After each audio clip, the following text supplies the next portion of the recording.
And a fine good morning to you all as it is U.S. Open weekend. And I think it is safe to say through 36 holes, the winner so far has been Oakmont Country Club in the USGA. As three players will start the day in red numbers. They will tee off afternoon. But glad you are with us here. We will assess the carnage that occurred in the first two rounds. As Will Ortner here with me again. How much of this have you taken in? I know you've been put into spot duty up and down the station here this week, but I've gotten a decent amount in. I haven't really watched anything with commentary, so everything is just what have I been able to look up? Oh, well, that's hey, I've actually noticed. an interesting way to watch this one because, yeah, visually it's, and Oakmont is known for it. This is their 10th U.S. Open. Mm-hmm. So the USGA loves the setup from both able to accommodate all of the stuff that goes on site with the U.S. Open. I don't know if you saw it when they showed the merchandise tent that they bring out for that is ginormous. It's like a mini convention center that they set up. So they want space for that. But obviously, the way that the course sets up, they're able to get it out lengthwise to where they want it. The par threes are ridiculous. There's only two par fives. They're both over 600 yards. It's just wild, and the mayhem has commenced. But we will get into the leaderboard. We will hear from several of the different players, most of the ones up near the top of the leaderboard, and just get their sense. And then you and I maybe will dabble and see, okay, where do we think we might be able to spot some value going into the weekend there based on the current odds at DraftKings for those of you here in Oregon. You'd have to go up to, you'd have to place your bets before you go home. Big wheel bets. Yeah, well, hey, or you can go to A. I would be lying if I said I haven't driven across just to place a bet down or two. Yeah, well, you're not far. No, it's a nice little 10-minute drive, and then half the time I'll do some sales tax free shopping. Well, see, here's what I do: I go on the waterfront, go for a nice little walk, or a nice little run, get a couple miles in. There you go. Then I'm doing something healthy. There you go. I'm having fun and doing something healthy. Beautiful. It's the right way to do it. That's the way to do it. We do have a guest today, Jamie Hall. Is one of the instructors at the Pacific Northwest Golf Academy up in Issaquah. But one of the biggest events here in the local section was out at Aspen Lakes out in Central Oregon, the Oregon Open winner, and it is Jamie Hall. 12 under for 54 holes, won the individual championship as well as his team winning. So we will talk to him. He's a former collegiate golfer. Went a couple different places, but finished up at Seattle U. He's Pacific Northwest native, Seattle native. So we'll get his thoughts. It's quite a facility that they've got up there with a number of very successful, accomplished collegiate golfers that spent some times out on some of the smaller tours, but they've put together a facility there in Issaquah. So we'll talk to him kind of about instruction at that upper level, but we'll use some of the things that we're seeing here from the U.S. Open. If you compete at any level, the Royal Oaks Invitational just happened last week as well, which is one of the more known local area club tournaments that goes on. And so when the greens are slick and they grow the rough out, all of those things for, your average, 14, 15 handicap player out there, how do you go practice those things? How do you, other than just to see if you can do it, but how do you have meaningful practice trying to work on the obscure shots, the once-off shots? Because obviously when your job is to be a professional golfer, you will have the time at some point to go, on the practice rounds on a course or somewhere where you are potentially likely to hit it at some point. You can go do that. Well, we can't afford to do that, don't have the time, don't have the facilities. the access to go do that. So we'll talk to him a little bit about that. Also, being up there in the Seattle area, we'll get his thoughts on some of his favorite courses available to the public up in the Puget Sound area if you're going up to Seattle for whatever. Family, friends, events, whatever. If you want to take the clubs, where's a good spot, maybe some value to get up in there. So a lot going on, but yes, the focus of this show will clearly be the U.S. Open. So much to get into, so let's not waste any more time. Let's go inside the ropes. It's time for an insider's look at the leaderboards, the latest on all tours, plus local golf events and golf news. This is Inside the Ropes, part of Golf in the Northwest.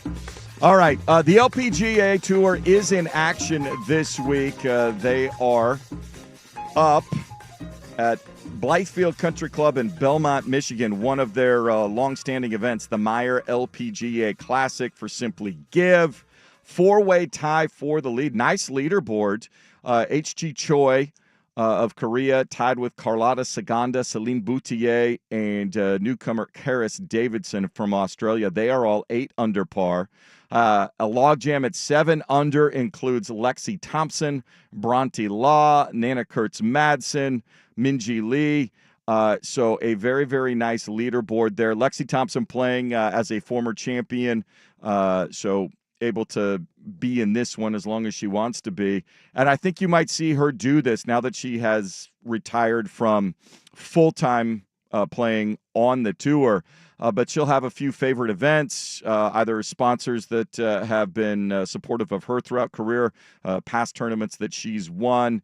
And so when she can pick and choose and decide, okay, I'm going to gear up and play, clearly shows that she can still get it done, 68-69 for her first 2 rounds. So it's nice to see her there as the LPGA Tour could use a little star power right now as Mr. Kessler settles into his new role as commissioner, and they try to figure out how to bring the stars back out. But Carlotta Saganda, Celine Boutier, both established stars and former winners on the LPGA Tour. H.G. Choi won 12 times on the Korean Tour and is looking for her first, but she's 23rd in the points race, the season-long points race there. So the newcomer, Karis Davidson, is 354th in the world Rolex rankings, but's made 5 cuts and 8 starts.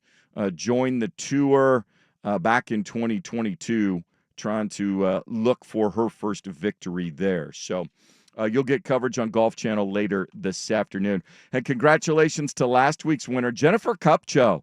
It had been 3 years since she had won on tour, got her 4th victory. If you remember, she won the very first ever Augusta National Women's Amateur back in 2019.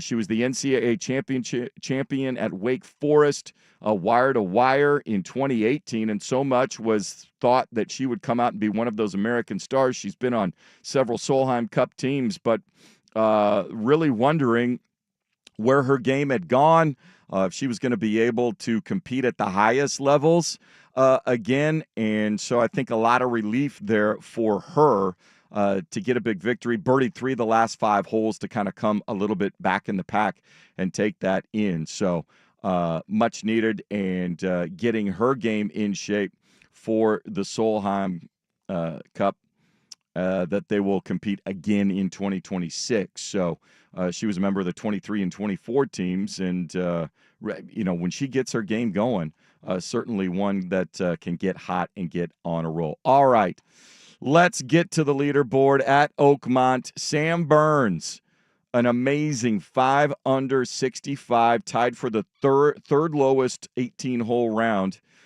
in Oakmont U.S. Open history. And he surged to the top of the lead. He went out early. Certainly, I know that overall scoring doesn't show much difference between the morning and afternoon rounds, but the guys that were able to go low predominantly played in the morning, whether it was on Thursday or Friday. J.J. Spawn had his 66 playing early on Thursday and struggled a little bit more with a 2 over 72 on Friday playing in the afternoon. So Burnsy there at 3 under par, JJ Spawn at 2 under, Victor Hovland 1 under. Your only 3 players in red numbers to start the day. Adam Scott, the only player that was able to shoot par or better in both rounds, even par 70s. And he is the only former major winner in the top 7 right there. Brooks Koepka is tied for 8th at +2, a former, obviously, U.S. Open winner, looking for a 6th major of his career. He's got 2 U.S. Opens, 3 PGA championships. He is desperate to find a way back to the PGA Tour. I think him and Brooksy, more than any of the guys that went to play LIV, while they aren't going to give the money back, they will admit if you gave them truth serum at some point, probably shouldn't have done that. Probably should have stayed on the PGA Tour and competed, and they would have won their share. But stayed in that competition week to week, especially with the signature events, they would have had. Plus those two, I don't think they.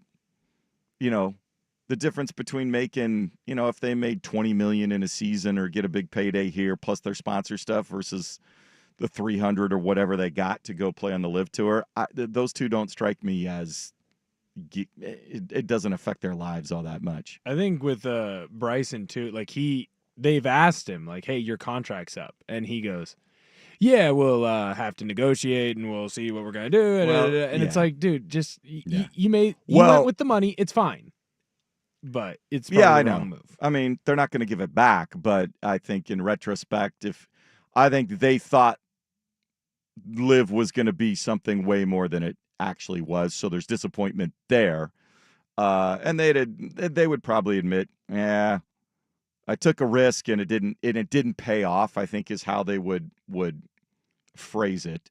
The early players are on the course. Rory McIlroy, who birdied 2 of his last 4 holes to just make the cut. The cut was +7, which is absurd, and that goes to what Oakmont demonstrated.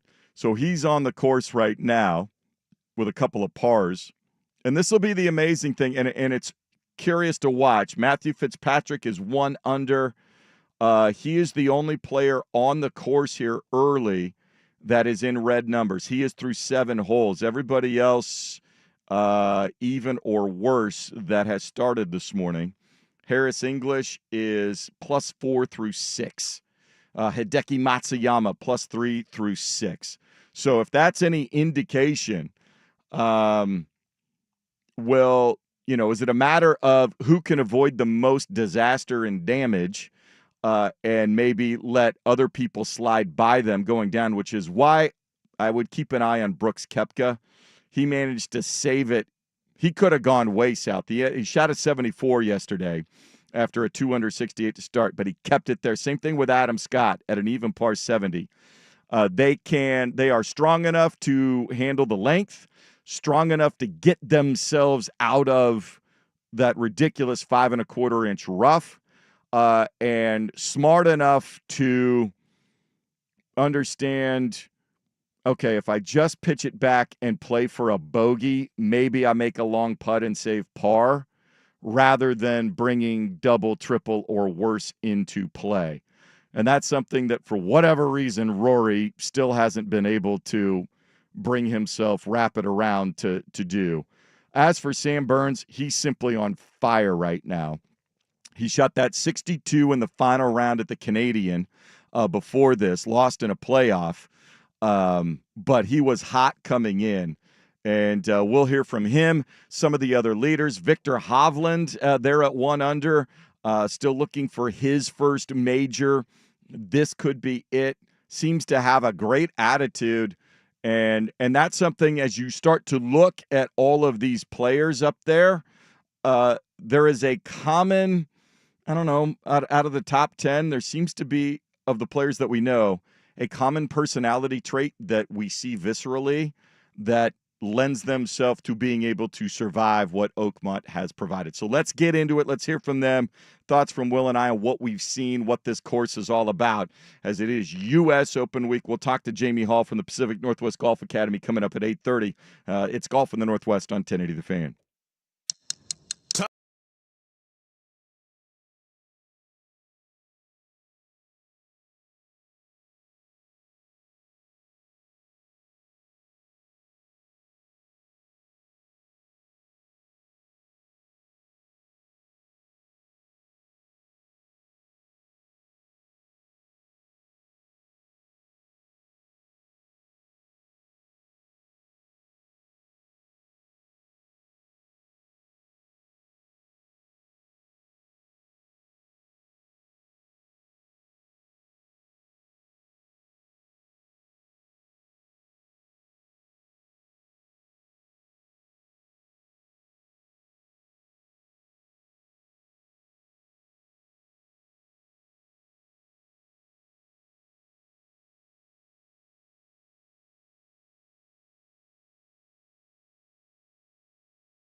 Here this morning, we'll talk to Jamie Hall from the Pacific Northwest Golf Academy coming up at 8:30 after he won the Pelzer Golf Oregon Open out at Aspen Lakes this past week.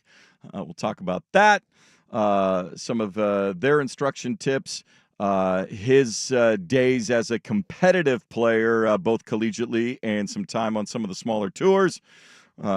He will join us coming up in a little bit, but we're enjoying the U.S. Open here. I think we're enjoying it a lot more than a lot of the players are. But we talked about the leaderboard. Just 3 players in red numbers. It's just, the carnage was unbelievable. +7 being the cut number. But Sam Burns, we mentioned, let's start with him. He is in the lead. He had an amazing 65, 5 under 65. They're in round 2, and then he watched all afternoon everybody come back to him. It was Tristan, got to get his name right here. Where is it? Tristan Lawrence of South Africa. He had it at 6 under early in his round, and then 7 over for, I think, the last 13 holes. He falls back to +1. He's still in contention. He's tied for 6 with Victor Perez, who had just the second hole-in-one in U.S. Open history at Oakmont. And this is their 10th one. That tells you how hard the par 3s are. But let's hear from Sam Burns. I think I can play this. Just talking to Golf Channel just about how well he played given the conditions in round 2. Yeah, I think I played really well yesterday. Tough finish, but I think today was just about kind of clean slate and really trying to kind of reframe yesterday into what I did really well. And I played a lot of really good golf. So try to focus on that coming into today. I knew, playing in the morning, the golf course was still going to have a little moisture in it. You could attack some certain pins. So I was able to do that early and then played a really nice back nine. And that was the key. And that's interesting this morning because play was suspended actually late yesterday. They had some lightning, some rain. There was a little drizzle. We saw some umbrellas this morning. So there was a little bit of moisture on the course, but it does not appear early on that it's going to benefit them going after these pins, and if you look at the pin placement, it's absurd. They're all tucked. They're all in corners or near bunkers, tucked into bunkers. There's only one hole. The sixth hole is where the pin is the closest to the middle of the green. It's 11 in from the right edge and 27 paces deep. That's the pin that's the closest to, the middle of a green.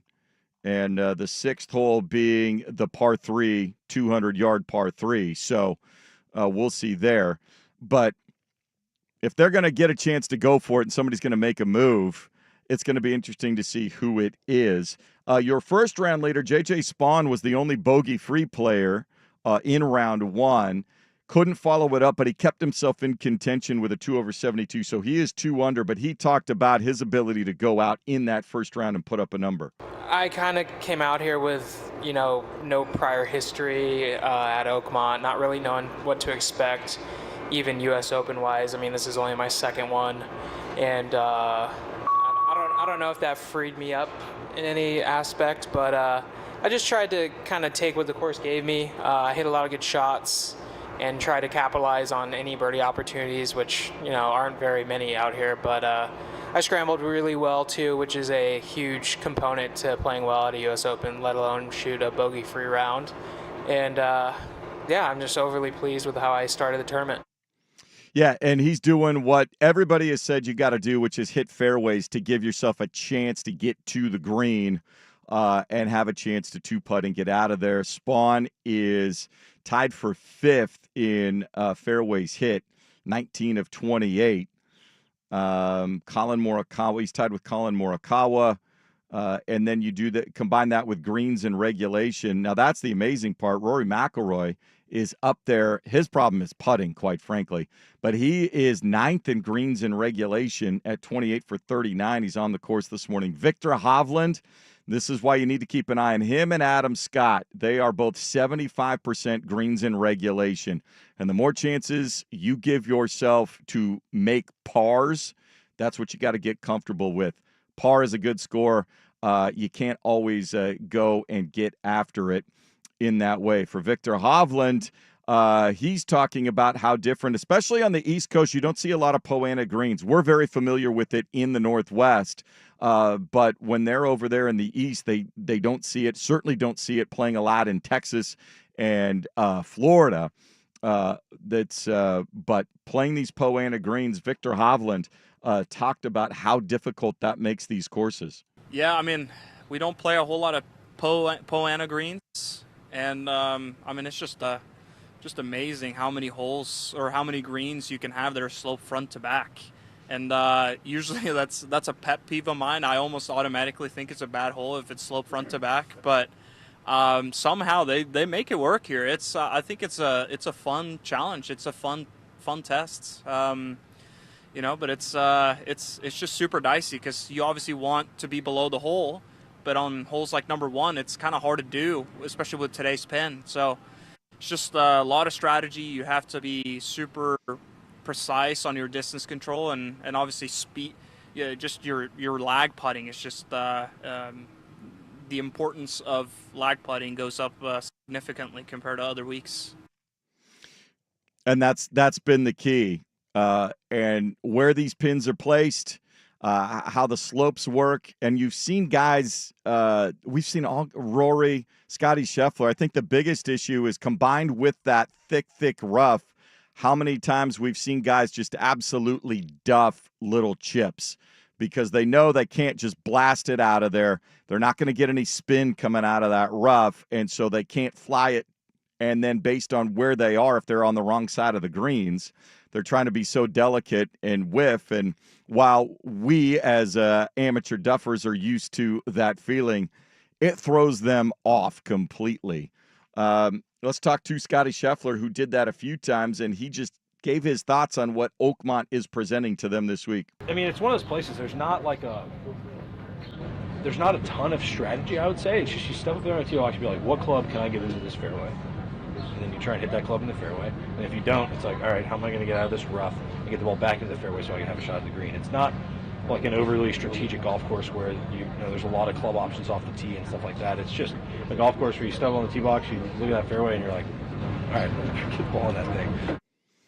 And that's kind of the attitude a lot of them have to have coming in. It's certainly one that Brooks Koepka has maintained over the years, but he talked about preparing for this and a little tough love from his coach. Brooks, can you give me a clean snippet of what that scolding from Pete sounded like? I'll put it this way. JT thought he had to come check on me in the bunker. We were in there for about 45 minutes. He was on the other side of the green, and I saw him Monday night. We were at a Rolex function, and he was like, I was worried. Your head was down. But yeah, Pete, I'll keep that between us. I think it's, I wasn't happy with it, but it was something I think you need to hear, or I needed to hear at the right time. And it's not the first time he's done it. He's not afraid to. When was the last one? What? When was the last one? Erin Hills. Oh, that long ago? Yeah. So I don't like having yes people around me. I just want somebody to tell me the truth, tell me what's going on, what they see, and if I start swaying from being Brooks Koepka, then I want someone to call me out on it, and he did a hell of a job on it. So there you go, the caddies and swing coaches right there, and that's why Brooks appreciates these events. That's why he's won 5 majors but doesn't have a trove of just regular PGA Tour victories, is because he knows how to gear up when it gets tough, and that's what these guys have to do. But you look at who's at the top of the leaderboard: Burns, J.J. Spawn, Victor Hovland, Adam Scott, Ben Griffin, Brooks Koepka, Russell Henley right now. Those are guys that are all the only one that's maybe outside of that personality-wise, Siwoo Kim, what we've seen from Tristan Lawrence so far. They're about as even-keeled and emotionless on the course. Now, they may run hot inside, certainly, at times, but they just seem to move up to the next shot, try to figure it out, and make the best swings that they can. And you see guys further down. The fact that Tyrrell Hatton's at +3 is pretty amazing. Keegan Bradley can run hot, but he's been playing great. Spieth can get on himself. He's at +5. So it'll be interesting to see Rahm there at +4. But they can certainly have those blow-up holes, and that's what you have to avoid today if you are going to try and make a run and get near the top of the leaderboard by the end of the day. How you go about doing that, I don't think it's going to be anybody going super low. I'd be shocked if we get another 66 or 65 today. If you can be even 69, 70, you may see everybody else start to go past you, sliding down the board. Again, as we look at the scores, Mark Leishman just started. He had a birdie. Matt Fitzpatrick is -1. That's it. Of about 24 players on the course right now, just 2 have managed to start in red numbers. So we will come back to the U.S. Open, see what the odds are to end up the show, get some thoughts from Big Will Betts, who he might look at. But when we come back, we'll be joined by the winner of the 2025 Pelzer Golf Oregon Open, Jamie Hall, PGA Associate from the Pacific Northwest Golf Academy. Get his thoughts on playing in these competitive tournaments from his days out on the mini tour at the Division I level at collegiate golf, and now how he has taken that to the instruction side of things of golf, and he will join us next. We make the turn. It's Golf in the Northwest on 1080 The Fan. Stone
Which local course should you get to know better? This is the Business of Golf every week on Golf in the Northwest on 1080 The Fan. All right, we are making the turn here.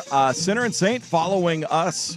Rashad stepping in, so it'll be Rashad and Will Ortner with you, recapping another wild finish to the NBA Finals, now tied up at 2 apiece. We'll see if we get any hockey out of them, setting up tonight's Game 5, which you will hear on the Fan starting at 4:30. And then you'll have Dodgers-Giants tomorrow night, Sunday Night Baseball, right here on the Fan. Coverage begins at 3 o'clock. But right now, we are extremely pleased to be having join us from up in the Puget Sound area from the Pacific Northwest Golf Academy, the winner of the 2025 Pelzer Golf Oregon Open, Jamie Hall, longtime competitive golfer up in the Seattle area. Spent some time at the University of Hawaii at Hilo, but then came back, finished at Seattle University, and all conference awards there. Spent some time on various professional tours in the United States and Canada, but has since come back and started to parlay a lot of that knowledge to the next generation of golfers. Jamie Hall here with us this morning. Good morning, Jamie. How are things up there in the Puget Sound area? Morning, Jason. That was quite the intro. Thank you so much. Things are good up here. You know, I was able to see some buddies last night, had a few beers to celebrate, and it's been good. Well, yeah, over at Aspen Lakes over there in Central Oregon, the weather has been outstanding, and so you were able to take advantage and 8 under 64 in round one, and then just kind of rode out the lead to win by 3 strokes at 12 under par. And you had a few of your fellow colleagues there from the academy joining you. How was the play out there at Aspen Lakes, and how was the competition? Competition was good. The course was in great shape. Super firm greens. A lot of altitude out in Bend, which is kind of foreign for us in the Seattle area. So I had to adjust to that on Monday. But then Tuesday came around, like you said, was able to shoot 64. Started off 5 under through 8, which was nice to kind of get a tournament started well. I've been kind of struggling out of the gates early in my most recent tournament. So just to see the 5 under early was great, and then just was able to kind of hang on and make a couple birdies and an eagle coming in, which was great. And it was nice to have my brother playing with me as well, my Will Hall. He's always a good guy to have next to you. We kind of push each other in competition, and he's always there to pick me up when I'm down and kind of keep me humble. That's for sure. Well, and I think that's always an overlooked part of competition is who you are grouped with in any particular thing. We see it on the PGA Tour. There are some noted quick players, some noted human rain delays out there. And obviously being able to play, when you're able to play with somebody that maybe was a college teammate or a family member or those sorts of things, how much more comfortable does that make you just standing over the ball and being in competition and tending not to worry about some of the things that you might worry about otherwise? Oh, it's huge. It's like, because you know kind of the rhythm of their game, how they play, kind of when you can make a joke here and there. So it really does help. And like you said, a lot of guys out there tend to play a little bit slower, and I don't think I've ever taken a practice swing. So I'm definitely on the faster end of golfers. So it's nice to have guys you're familiar with for sure. There you go. Well, for those of us down here in Portland that maybe are unfamiliar with your facility, it's up there near Issaquah, the Pacific Northwest Golf Academy. How did you come about coming to their services, and what all is the Pacific Northwest Golf Academy about? So I think September 2022, I got a text from one of my former teammates and good buddies, Blake Snyder, saying that they had a spot to teach at the academy if I was interested. And I never really thought about teaching, but I was kind of wrapping up my playing career and deciding kind of what I wanted to do next. Definitely wanted to stay in the golf industry somehow. And I feel like teaching was the next best bet because I could still stay around the game, still compete. And so started there, like I said, September 2022. And we're a indoor facility. We just opened up a second location in Seattle. So we have 8 teachers, all really quality golfers, really quality people. And it's a great spot. We're slowly growing, and I'm excited for what the future holds for us.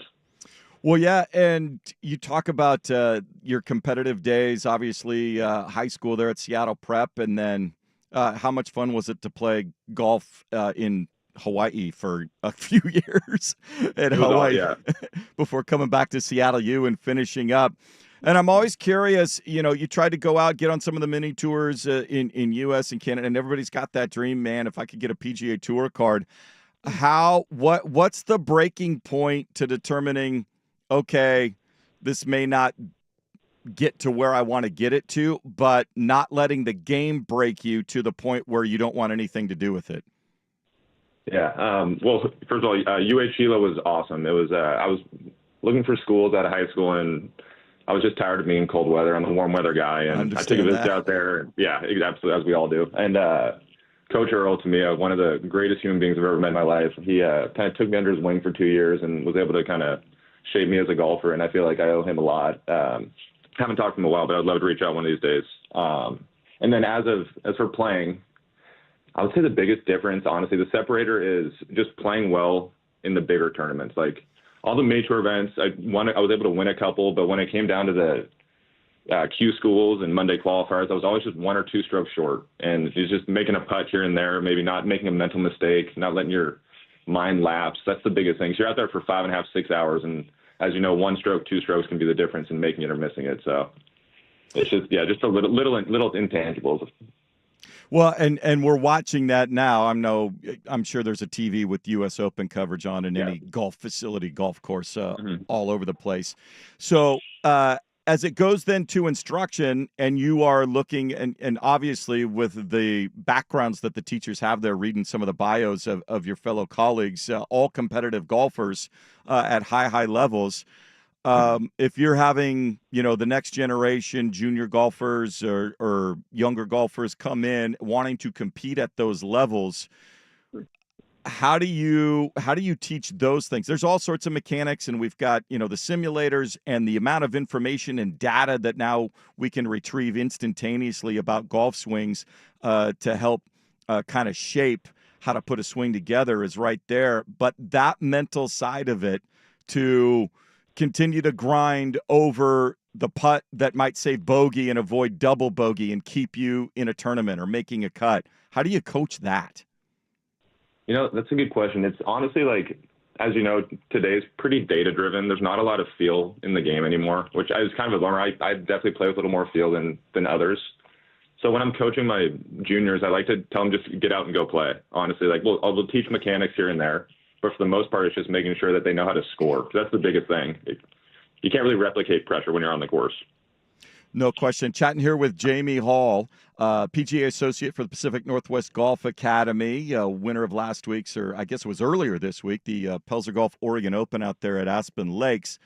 And so now the other thing for us, bogey golfers, 15, 16, 17 handicaps out there that we like playing, but we're not scaring par anytime soon. We see these courses set up like Oakmont with this ridiculous rough and slope greens and all of those sorts of things. We know how professionals can take time and have all the access to go practice these things.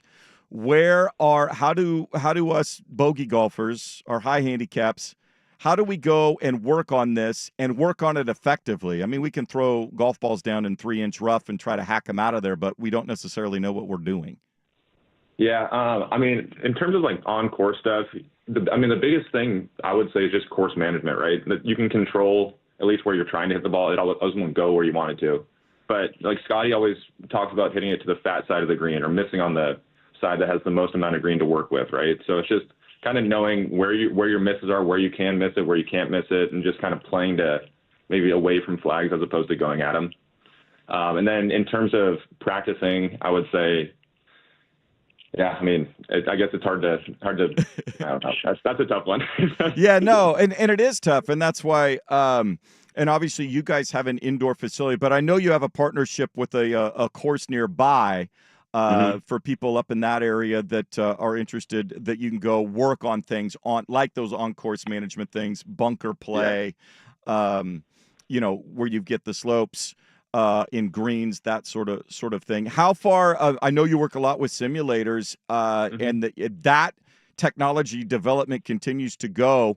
Where has it gone, and what maybe is, because you're working with the manufacturers there, what's maybe the next iteration of simulators that will really help either to make them more accessible and more affordable to average golfers, or the next great piece of technology that really is going to innovate it further? Yeah, I mean, so our academy worked with TrackMan technology, and they were kind of the first ones to spearhead the data-driven revolution that is professional golf and just golf in general right now. And I would say just the more we get advancements with this technology, I feel like more companies are kind of compete, and then competition leads to cheaper prices, hopefully, and then we can have a bunch of simulators that people will be able to access at home that won't cost an arm and a leg, as they tend to no at this question. point. And obviously, in the Pacific Northwest, we know there's a season there where it's just, unless you are a true diehard, it is tough to get out, whether it's simply too cold, wet and windy, whatever the case may be. Just very, very difficult to get out consistently. And for those that are on the other side of the mountains, whether it's central and eastern Washington, central Oregon, once it starts snowing, you just can't get out there and do that. So we will see more of these facilities. Chatting here with Jamie Hall, PGA associate with Pacific Northwest Golf Academy up there in Issaquah. For our friends down here in Portland, most of our listening audience, if they are headed up to the Puget Sound area, what are some of your favorite golf courses that are readily accessible for those of us that are public players? Well, if you're looking for good quality budget golf, Gold Mountain out on the Olympic Peninsula is one of my favorite facilities. They got 36 holes out there. I think you can play 2 rounds for under $100. It's one of the most beautiful courses in the Northwest, I would say. Chambers Bay is obviously a great one, a little on the pricier side, but it's definitely worth it at least once. Home course down in DuPont as well. Up in the Seattle area, I mean, we're kind of a little bit strapped with public golf, unfortunately. But I grew up playing Jefferson Park, now Bill Wright Golf Complex, and that place always holds a special place in my heart. So now that's where Freddie Couples started playing. Isn't that correct? Do I have my history right? You are correct. There we go. The house that Freddie built. There you go. And then and there's some nicer courses there too out as you start to get up. They're a little more resort, I think, courses, if memory serves, out in Issaquah and up towards Snoqualmie. Yeah, kind of as you go out to, it's called Suncadia Golf Resort, and it's a beautiful 36-hole facility, and that one's just a little bit outside of Seattle. I would say maybe 45 to an hour, but definitely worth the drive. And then when you get down south here into Oregon, do you have a favorite course? Obviously, I think Aspen Lakes might go up to the top of the list after last week, but do you have a favorite area, of course, outside of Bandon? We all know about that, but where's your favorite places to play down here in Oregon? I mean, Aspen Lakes is the clear number one. But if I had to choose another one, I love Emerald Valley down in Cresswell, I believe. Yep. Love that track. Eastmoreland, another great public track. Love it out there. Heron Lakes. And I was able to play Waverly a couple years ago in a U.S. Open qualifier, and that one's a pretty special track too. So you guys are blessed down there. We are as well as the public access to a lot of these courses is pretty special down here. Well, it was a special week for you. I know that's going to throw you up in the season-long points race there in the Pacific Northwest section here of the PGA and your points list for the Player of the Year. Congratulations on that. For people that want to find out more about your instruction or your facilities up there with the Pacific Northwest Golf Academy, what's the best way to get in touch? You can go to our website. It's pnwgolfacademy.com. It has kind of all our information on there. And, my name's Jamie Hall if you need a lesson. There you go. Well, thanks so much. Congratulations on the win this week. And thanks so much for joining us. And hopefully we can catch up with you down the road. Awesome. Thank you, Jason. Appreciate it. There you go. Jamie Hall with the Pacific Northwest Golf Academy. We will come back We will look at the leaderboard again at the U.S. Open as the players making their way onto the course. We're starting to get closer to the top of the leaderboard. Leaders won't tee off until 12:30-ish this afternoon, but we'll get an idea of how Oakmont is playing, how obnoxious it's going to be in round 3. It certainly looks that way, and it'll be surprising, really, if anybody is under par at the end of the day as we come down the stretch. It's Golf in the Northwest on 1080 The Fan. It's the great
Back here with you, wrapping things up. Thanks again to Jamie Hall for joining us there.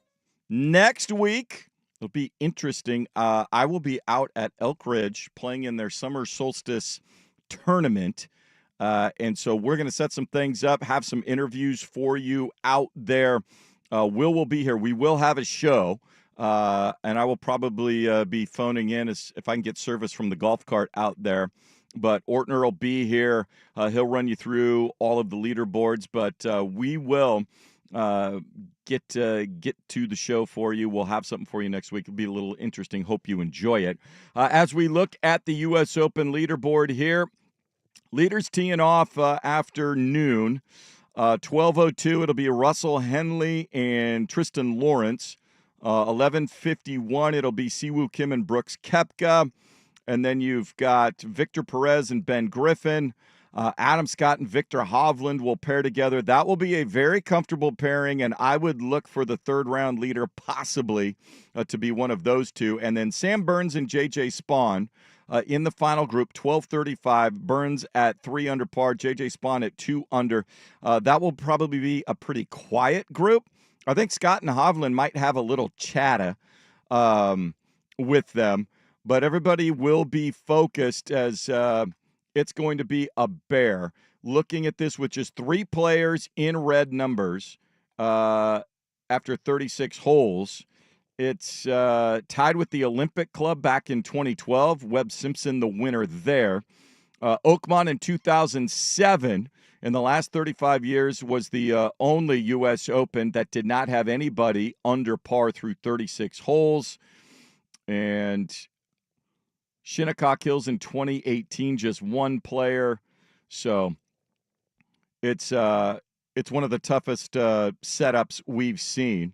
And then there have only been 3 players in the 125-year history to come from outside the top 20 after 36 holes to win. Webb Simpson did it at the Olympic Club in 2012. He was tied for 29th. The other two, Lou Graham in 1975 and Larry Nelson in 1983.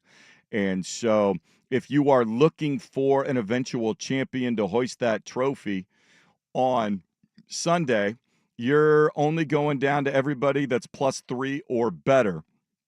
That will include Jason Day, Keegan Bradley, Terrell Hatton, Thomas Dietrich, Brooks Koepka, Russell Henley, Adam Scott, Ben Griffin, and then Burns, J.J. Spawn, Victor Hovland, the guys at the top of the leaderboard. And if you look at the odds, Sam Burns is right now your leader at plus 330, Victor Hovland plus 550, Ben Griffin plus 1,200. Scheffler is there at plus 800. He's such a heavy favorite overall, even though he's back at like 25th right now.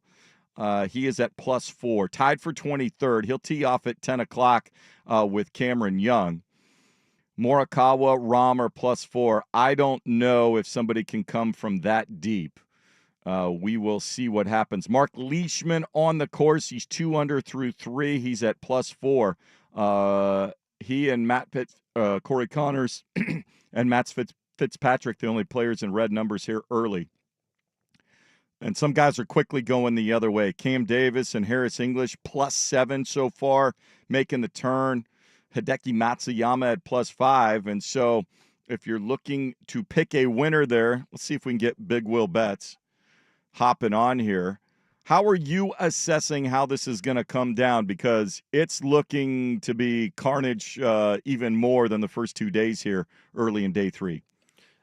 Honestly, right now, when I just pulled up the live odds, I bet Hovland to be a top 10 finisher, so I feel good about that. Everybody else is just like completely off the board, and I don't feel strongly about taking Burns or Spawn or Griffin just because they haven't been here before. Like, even though their odds are good, like right now you could take Burns at plus 330, which isn't great, but Spawn plus 700, Griffin plus 1,200. Those are good odds, especially if you're getting them with basically 2 days left in the tournament. But you have a bunch of guys, it feels like that they haven't done it. It's almost like basketball, right? Like you have to go through your lumps in the NBA before you can win one. I will say this course, and this is where I think it doesn't matter as much, because this course and this setup is so challenging. We saw yesterday Shane Lowry, that course get to him. At one point, he went to just pick up his ball, and he forgot to mark it. And he had to call a rules official over, and he took a 1-stroke penalty, and it was just, this is such a mental grind. And so the course demands just to make pars, just to try to keep from falling further back. Mm-hmm. Your concentration on the next shot, that I think if their caddies and their coaches are talking to them, to just say, don't even look at the leaderboard and maybe the back 9 on Sunday. And I think this will benefit all of these guys that haven't necessarily been in this position before, because the minute you start thinking about where you are in relation to the field or whatever, and you're not concentrating on making sure you put it in the fairway or put it on the right part of the green, where is the pin, where are the slopes, and we've seen where they're downhill or uphill, front to back, left to right, you got to put it in the right quadrant and let the course almost a little link style like the Open Championship, where you can use the ground to your advantage. But if you put it in the wrong spot or you mishit your irons, and then you're in the rough, and now you're just trying to not put up a huge number, I think that will benefit some of these guys that haven't won a major or a big tournament before. And I think that that's less of a factor specifically with this golf course than other majors at the Masters. You know, Augusta in and of itself, it's not nearly as challenging as this course is. No, this course is brutal right now. Now, I do want to tell you some pretty funny lines. There you go. Right now, where is Scotty on the leaderboard? He's 23rd. He's 23rd. So he's what, plus 3, plus 4? Plus 3. You can get him at plus 800 to win the entire thing. He is the 4th. Yep. Highest odds to win the whole thing. If you That's want to, insane. Yeah, if you want to sprinkle a little change, you know, to dabble with a winner, Brooks is not a bad idea. He's plus 2,200. He's actually done this before. Mm-hmm. He's not going to be, but he's one that's not. He's just trying to make pars, and if he gets a chance to make a birdie, drop one in. Ben Griffin has been on a heater lately, and he's one that, again, is just there to make pars, stay in it, and see if he can not sink as fast as everybody else. But I think the biggest thing is I would be shocked if anybody is under par at the end of today. Yeah, this course has come out, and everyone talked about how hard the course was going to be, that the course was going to win. The course is winning. The course is won. Which is going to make Sunday awesome, because it's now, not I about hope who on can... Sunday, and the other thing is there is potential thunderstorms. That's the other piece of the puzzle, too. And that's why maybe somebody like Keegan Bradley or Scotty Scheffler or Brooks Koepka, if they can get out there far enough ahead of the leaders, and depending on how bad the weather is or delays, if they can get some holes in, they might be able to get themselves a cushion and work their way up there. It should be an absolutely fascinating weekend. NBC takes over the coverage here at the top of the hour. So it'll be early coverage on USA on Sunday, and then NBC will have it. Happy Father's Day to all the fathers out there. We hope that you have a little bit of golf in your weekend as well, and maybe introduce the game to the younger ones for the first time. It's always a proud, those of us that love the game, putting a club in a youngster's hand for the first time and seeing them hit that ball up in the air. It's a great thing. Thanks to Will Ortner. Rashad's up next with Sinner and Saint. We'll talk to you next Saturday. Until then, I'm Jason. Hit 'em straight.